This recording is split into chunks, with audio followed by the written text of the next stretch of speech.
Hello. Before I get into the story reading, I just want to say thank you to the very, very many people who left very considered answers to the little dilemma I posed in the video I popped up a few days ago on the question of, firstly, whether we wanted to continue with the stories in the New Year's bargain, as having now read them, they're not particularly pleasant ones, and secondly the issue of whether, in reading old stories from years gone by, I should modify the language if terms are included that would be unacceptable today. I would say that, having read every single comment, and I'm sorry I haven't responded to them, but I read every single one, I would say the majority of people in the terms of the language question, not everybody, but most people said no, leave the language as it was. Perhaps put a disclaimer at the start of the video and people will understand that you are reading a text from 18 whatever and that they use different terminology then. Not everybody said that, but I would say the majority did. And then in terms of the actual subjects and whether we should continue with the New Year's bargain, by far and away people said no, look, the world is grim enough as it is. We really do not need any more grimness. So if the stories are not fun and fluffy, we don't want to hear them. So for that reason, I have abandoned the New Year's bargain. If you would like to read the rest of it for yourself, I left a link to the story on Gutenberg.org back in the description of the first chapter of that, which was put up on New Year's Eve. So if you want to go and read it, there is a link there for you to see it yourself. Instead, let us start a new story, and this is in 4 parts. I will read part 1 today, hopefully parts 2, 3 and 4 over the next 4 weeks, 1 a week, hopefully. And it is an apt story for February, I would say. And this is Our Square and the People in It by Samuel Hopkins Adams. Our square lies broad and green and busy in the forgotten depths of the great city. By day it is bright with the laughter of children and shrill with the bickering of neighbours.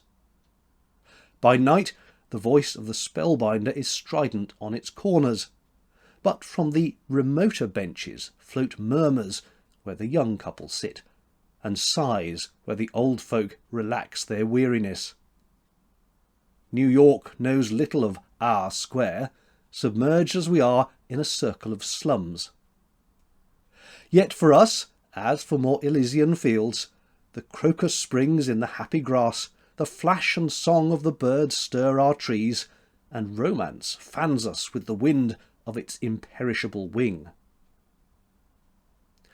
The first robin was singing in our one lone lilac when the bonny lassie came out of the somewhere else into our square, and possessed herself of the ground floor of our smallest house, the nestly little dwelling with the quaint old door and the broad friendly vestibule, next but one to the Greek church. Before she had been there a month, she had established eminent domain over all of us. Even MacLachlan, the dour tailor on the corner, used to burst into song when she passed. It was he who dubbed her the bonny lassie, and as it was the first decent word he'd spoken of living being within the memory of our square, the name stuck. Apart from that, it was eminently appropriate. She was a small girl who might have been perhaps 23 or 24, if she hadn't more probably been 20, and looked a good deal like a thoughtful kitten when she wasn't twinkling at or with somebody. When she twinkled, and she did it with eyes, voice, heart and soul all at once, the cart peddlers stopped business to look and listen. You can't go further than that, not in our square at least. How long Cyrus the Gaunt had been there before she discovered him is a matter of conjecture. He slipped in from the outer darkness quite unobtrusively, and sat about, looking thoughtful and lonely. He was exaggeratedly long and loose and mussed up and melancholy looking, and first attracted local attention on a bench which several other people wanted more than he did. So he got up and gave it to them. Later, when the huskiest of them met him and explained, by way of putting him in his proper place, what would have happened to him if he hadn't been so obliging, Cyrus absent-mindedly said, "Oh yes, threw the belligerent one into our fountain, held him under water quite as long as was safe, dragged him out, hauled him over to Schwartz's, and bought him a drink. Thereafter, Cyrus was still considered an outlander, but nobody actively objected to him sitting around our square, looking as melancholy and queer as he chose. Nobody, that is, until the bonny lassie took him in hand. Nothing could have been more correct than their first meeting, sanctioned as it was by the majesty of the law. Terry the cop, who presides over the destinies of our square, led the bonny lassie to Cyrus's bench and said, "Miss, this is the young fella you asked me about. Make you two acquainted." Thereupon the young man got up and said, "How do you do?" wonderingly, and the young woman nodded and said, "How do you do?" non-committally, and the young policeman strolled away, serene in the consciousness of a social duty well performed. The bonny lassie regarded her new acquaintance with soft, studious eyes. There was something discomfortingly dehumanising in that intense appraisal. He wriggled. "Yes, I think you'll do," she ruminated slowly. "Thanks," murmured Cyrus, wondering for what. "Suppose we sit down and talk it over," said she. Studying her unobtrusively from his characteristically drooping position, Cyrus wondered what this half-fairy, half-flower, with the decisive manner of a mistress of destiny, was doing in so grubby an environment. On her part, she reflected that she had seldom encountered so homely a face, and speculated as to whether that was its sole claim to interest. Then he lifted his head, his eyes met hers, and she modified her estimate, substituting for homely first queer, then quaint, and finally unusual. Also, there was something impersonally but hauntingly reminiscent about him, something baffling and disconcerting too. The face wasn't right. "Do you mind answering some questions?" she asked. "Depends," he replied, guardedly. "Well, I'll try. Do you live here?" "Just around the corner." "What do you do?" "Nothing much." "How long have you been doing it?" "Too long." "Why don't you stop?" For the second time, Cyrus the Gaunt lifted his long, thin face and looked her in the eye. "Beautiful incognita," he drawled with mild impertinence. "Did you write the shorter catechism, or are you merely plagiarising?" "Oh," she said. Surprise and the slightest touch of dismay were in the monosyllable. "I'm afraid I've made a mistake. I thought the policeman said you were a down-and-outer." "I'm the first honorary vice-president of the life branch of the organisation." He slumped back into his former attitude. Again she studied him. "No, I don't understand," she said slowly, but the dehumanising tone had gone from the soft voice. Cyrus began to rescue his personality from her impersonal ignoring of it. He also felt suddenly a livelier interest in life. Then, unexpectedly, she turned his flank. "You lurk and stare at my house in the dark," she accused. "Which house?" he asked, startled. "You know quite well. You shouldn't stare at strange houses. It embarrasses them." "Is that the miniature mansion, with the little bronzes of dancing street children in the windows?" She nodded. "Why shouldn't I stare? There's a secret in that house." "A secret? What secret?" "The secret of happiness. Those dancing kiddies have got it. I want it. I want to know what makes 'em so happy." "I do," said the girl promptly. "Yes, I shouldn't be surprised," he assented, lifting his head to contemplate her with his direct and grave regard. "Do you live there with them?" "They're mine. I model them. I'm a sculptor." "Good Lord! You? But you're a very good one, aren't you, if you did those?" "I've been a very bad one. Now I'm trying to be a very good one." A gleam of comprehension lit his eye. "Oh, then it's as a subject that you thought I'd do. You wanted to sculpt me?" "Yes, I do, for my collection. You see, I've adopted this square." "And now you're sculpting it. I see." He raised himself to peer across at the windows where the blithe figures danced, tiny maenads of the gutter, bacchanae of the asphalt. "But I don't see why on earth you want me. Do you think you could make me happy?" "I shouldn't try." "Hopeless job, you think? As a sculptor, you ought to be a better judge of character. You ought to pierce through the externals and perceive with your artistic eye that beneath this austere mask I'm as merry a little cricket as ever had his chirp smothered by the slings and arrows of outrageous fortune." It was then that she twinkled at him, and the twinkle grew into a laugh, such golden laughter as brightened life to the limits of its furthest echo.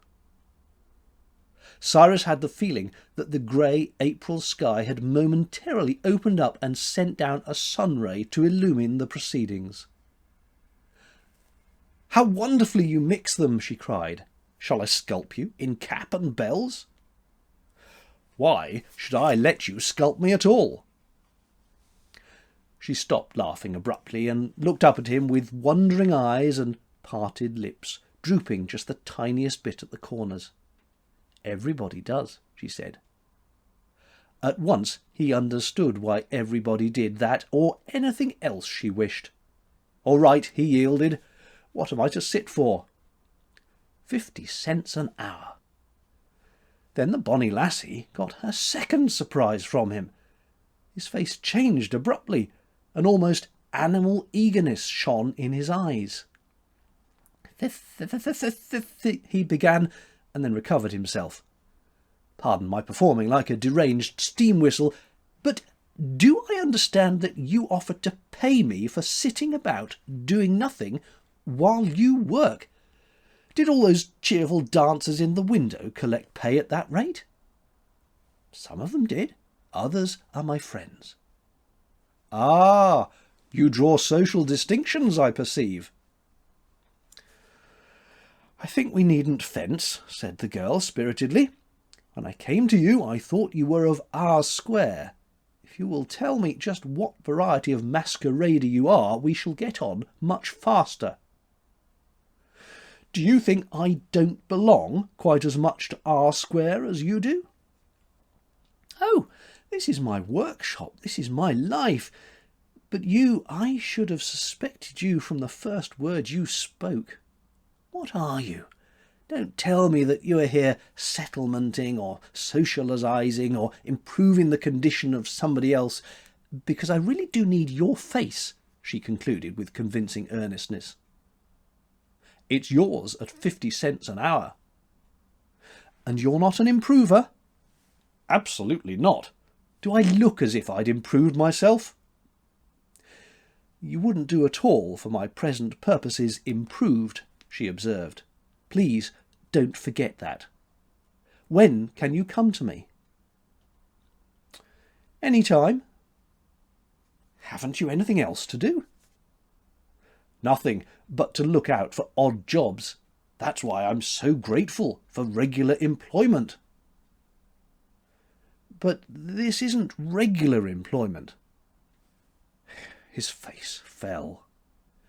"It's most irregular, and there's very little of it." Oh well, it's 50 cents an hour, and that's more than I've ever earned in my life, Miss Sculptor.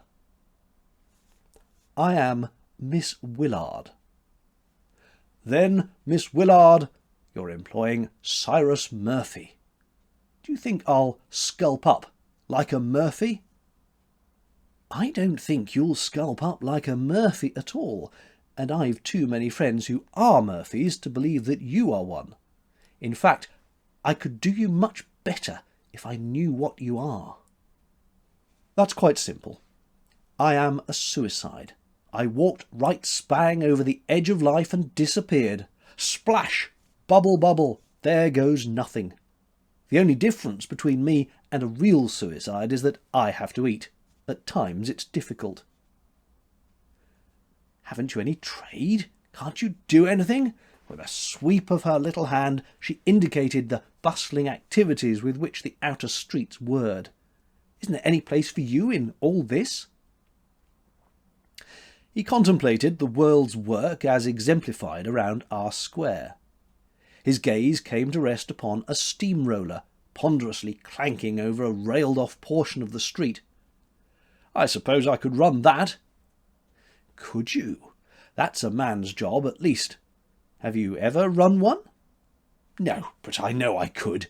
Any kind of machinery just eats out of my hand. Well, that's something. It's better than being a model. Be at my house tomorrow at 9, please.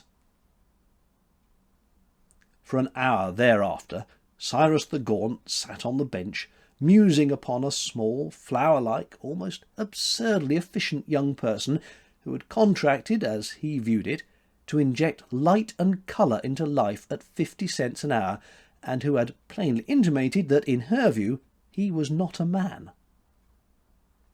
It was that precise opinion expressed by another, and a very unlike person, which was responsible for his being where he was. At the time it had made him furious.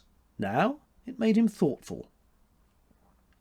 Presently he went through his pockets, reckoned his assets, rose up from the bench, and made a trip to McLacken's Home of Fashion, where he left his clothes to be pressed overnight. In the morning he reappeared again, shaved to the closest limit of human endurance, and thus addressed the Scot. "Have you got my clothes pressed?" "Aye," said the tailor. "Well, unpress 'em again." "Eh?" said the tailor. "Unpress 'em. Sit on 'em. Roll 'em on the floor. Muss 'em up. Put all the wrinkles back, just as they were." "Man, you should leave the whisky be," advised the tailor. Thereupon Cyrus caught up his neatly creased suit and proceeded to play football with it, after which he put it on and viewed himself with satisfaction. "And I almost forgot that she wouldn't have any use for me improved," he muttered, as he wended his way to the little old friendly house. "Lord, I might have lost my job." Any expectation of social diversion at 50 cents an hour, which Cyrus the Gaunt may have cherished, was promptly quashed on his arrival. It was a very businesslike little sculptor who took him in hand. "Sit here, please. The right knee further forward. Let the chin drop a little, and all that sort of thing." He might not even watch the soft, strong little hands as they patted and kneaded, nor the vivid face as plastic as the material from which the hands worked their wonders, for, when he attempted it, "I don't wish you to look at me. I wish you to look at nothing, as you do when you sit on the bench. Make your eyes tired again." The difficulty was that his eyes, tired so long with that weariness which lies at the very roots of being, didn't feel tired at all in the little studio. For one thing, there was an absurd, fluffed-up whirlwind of a kitten who performed miracles of obstacle racing all over the place. Then, in the most unexpected crannies and corners lurked tiny bronzes, instinct with life, a wistful dog submitting an injured paw to a boy hardly as large as himself. Androcles, this one was labelled. Then there was Mystery, a young, ill-clad girl looking down at a dead butterfly. Remnants, a withered and bent old woman staggering under her load of builder's refuse. The Knight, a small boy, astride across the body of his drunken father, brandishing a cudgel against a circle of unseen tormentors. And many others, all vivid with that feeling for the human struggle which alone can make metal live. "Recess!" cried the worker presently. "You are doing quite well." Thus encouraged, Cyrus ventured a question. "Where are the dancers?" "They're all in the window." "But this in here is quite as big work, isn't it? Why isn't some of it on display?" "It's for outsiders. It isn't for my people." She put a world of protectiveness in the two final words. "I can't see why not." "Because the people of our square don't need to be told of the tragedy of life. Joy and play and laughter is what they need, so I give it to them." A light came into his tired, old young eyes. "Do you know, I begin to think you're a very wonderful person." "Time to work again," said she. Whereby, being an understanding young man, he perceived that there would be no safe divergence from the strict relations of employer and employed, for the present at least. Half a dozen times he sat for her, sometimes collecting $1, sometimes only 50 cents, the money being invariably handed over with a demure and determined air of business procedure, and duly entered in a tiny book, which was a never-failing source of suppressed amusement to him. Then one day the basis abruptly changed, for a reason he did not learn about until long after. It had to do with a process which I must regretfully term eavesdropping on the part of the little sculptor. The subjects were two on a bench in our square. One was Cyrus the Gaunt, the other an inconsiderable and hopeless lounger, grim and wan. Silver passed between them, and something else less tangible, something which lighted a sudden flame of hope in the hopeless face. "A real job," the lurking sculptor overheard him say hoarsely. Cyrus nodded. 9 o'clock, tomorrow morning, here, said he. Slipping quietly away, the girl almost ran into the grim and wan lounger, no longer so grim and several degrees less wan, as he rounded the opposite curve of the circle and passed out on the street in front of her. The next instant Cyrus shot by her at a long-legged gallop and caught the man by the shoulder. "Here! Wait! Not 9 o'clock!" he cried breathlessly. "I forgot! I've got an engagement, a very important business engagement." The other's jaw dropped. "What there?" he began, when there appeared before them both a trim and twinkling vision of femininity. "I'm glad I saw you," said the vision to Cyrus, "because I shan't want you until 10:30 tomorrow." Then she passed on so deep in thought that she hardly responded to the greetings which accosted her on all sides. "I don't understand it at all," she murmured. Promptly upon the morrow's hour, Cyrus appeared at the studio, rumpled and mussed, as usual. "How do you do?" the artist greeted him. "Before we get to work, I want you to meet Fluff." Cyrus glanced at the kitten, who was chasing a phantom mouse up the swaying curtain. "I already know Fluff," said he. "Oh, no, you don't," she corrected gently. "That is, Fluff doesn't know you. She doesn't know that you are alive. Fluff is a person of fine distinctions. Come here, Mischief." The kitten gave over the chase after one last lightning swipe and trotted across the room. "Fluff," said her mistress, "this is our friend Cyrus." The kitten purred and nosed Cyrus's foot. "Thank you," said the young man gratefully. "I also am not wholly insensible to fine distinctions. Fluff, do you know how those ancient barbarian parties looked and acted when they were called Friend of the State of Rome? Well, regard me." His employer twinkled at him with her eyes. "I've sold you," she remarked. "At a good price?" "Yes, you were really very good." "It would have been kind to let me see myself before you bartered me away into eternal captivity." "Kinda not." "You mean I shouldn't have liked your idea of me?" "Didn't I say that it was good?" she returned with composed pride. "My idea of you wouldn't be good as modelling. This is the real you, the man underneath." "That's worse. You think I oughtn't to like myself as I am?" She looked up at him with intimate and sympathetic friendliness. "Well, do you?" was all she said. "Whether I do or not, it's pretty evident what you think of me." "It ought to be. I've introduced you to Fluff. One can't be too careful as to whom one introduces to one's young and guileless daughter." "Thank you." For the first time in their acquaintance, he smiled. The smile changed his face luminously. She tossed the tiny iron with which she was working into the far corner of the studio. "That settles it," she said.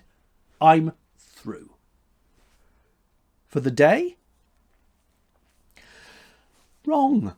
All wrong," she cried vehemently, disregarding his question. "Why did you have to go and smile that way? I haven't done you at all. Do you know what I've been sculpting you as?" "You wouldn't tell me, you know. Nothing very flattering, I judged." "As a disenchanted and uncontrolled drifter." "And now you think perhaps I'm not." "I don't know what you are, but I think I might as well be clicking the shutter of a camera for all I've done with you. The point is that I've come to the end of you for the present." "You don't want me any more?" he cried, aghast. "If I did, you wouldn't have time. I've got you a real man's job." "What kind of slavery have you sold me into this time?" "The steamroller. I've used my influence. You don't know what a pull I've got round here, and I can name my man for the late night shift. Will you take it?" His face was elate. "Will I take it? Will a duck eat pie?" "I'm sure I don't know. Will it?" "It will if it can't get anything else to eat. How long is this job good for?" "All summer and more." "How long are you?" "Till released." "You have made a promise. I'll enter it in my ledger," which she did, writing it down in her absurd little booklet with a delicious solemnity of importance. "But can't I come and sit for you afternoons?" he pleaded. "How many wages do you want to earn?" "No, not at present." "But Miss Fluff and I are at home to honest working friends on Friday evenings. Come here, Miss Fluff, and tell the new engineer that we'll be glad to have him come and tell us about the job when he's learned it." But the kitten paid no heed, being at that moment engaged in a treacherously and scientifically stalking an imaginary butterfly along the window-sill. "Before I'm banished," said Cyrus, "may I ask a question?" "You may try it." Do you mind telling me your given name? Not for use," he added, as she looked up at him with her grave, speculative gaze, "but just as a guarantee of good faith. I set great store by other people's names, having been cursed since birth with my own Persian abomination." "I don't think Cyrus is bad at all," she said. "Mine is Carol."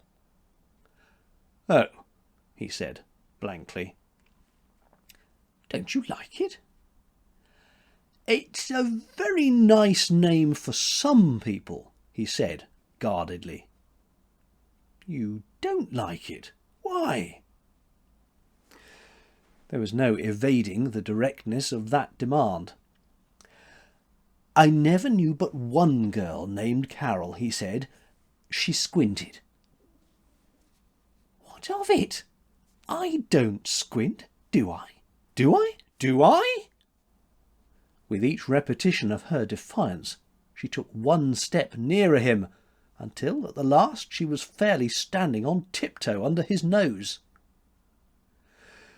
Cyrus the Gaunt looked down into those radiant eyes that grew wider and deeper and deeper and wider, until his heart, which had been slipping perilously of late, fell into them and was hopelessly lost.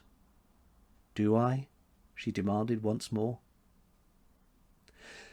Cyrus responded with a loud yell. Inappropriate as the outcry was, it saved a situation becoming potentially dangerous, for not far below those luminous eyes was a dimple that flickered at the corner of a challenging mouth, unconsciously challenging, doubtless, yet... And then Fluff, opportunely descrying her imaginary butterfly on the side of Cyrus's trouser leg, made a flying leap and drove 10 keen claws through the fabric into the skin beneath. Her mistress dislodged the too ardent entomologist and apologised demurely. "You see," she said, "you've become an intimate of the household. When you're too busy to come and see us, Fluff and I will peek out and admire you as you go plunging past on your irresistible course." "It's going to be a lonely job," said Cyrus the Gaunt wistfully, "compared to this one." "Nonsense," she retorted briskly as she handed him a $1 bill. "Here's your pay. You'll be too busy to be lonely. Good luck, Mr. Engineer." And part 2 will follow in the fullness of time.